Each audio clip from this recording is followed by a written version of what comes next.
పశ్చిమాసియా ఘర్షణలు బెదిరింపుల వేళ అమెరికా, ఇజ్రాయెల్, ఇరాన్ నేతలు శత్రువులకు చిక్కకుండా కొత్త మార్గాల్లో రాకపోకలు సాగిస్తున్నారు. అగ్రరాజ్య అధ్యక్షుడు డొనాల్డ్ ట్రంప్ శత్రువులకు దొరకకుండా ఒక చిన్న విమానంలో ప్రయాణించారని తెలుస్తోంది.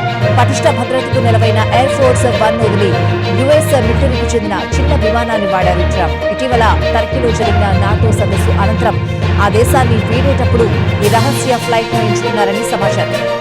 జూలైలో టర్కీ రాజధాని అంకారాలో నాటో సదస్సు జరిగింది. ఖతార్ కానుగా ఇచ్చిన బోయింగ్ 7478 లో అంకారాకు ట్రంప్ వెళ్లారు. కానీ వచ్చేటప్పుడు మాత్రం దానిని వాడలేదు. ఎయిర్ ఫోర్స్ 1 ఎక్కారు. ప్రపంచం మొత్తానికి అదే చూపించారు. కానీ అక్కడే సీన్ మారింది. తర్వాత విమానం ఢిల్లీ నుంచి బయటకు తెచ్చి అక్కడే సిద్ధంగా ఉన్న ఎయిర్పోర్ట్ క్యాటరింగ్ ట్రక్ లోకి ట్రంప్ ను మార్చారు.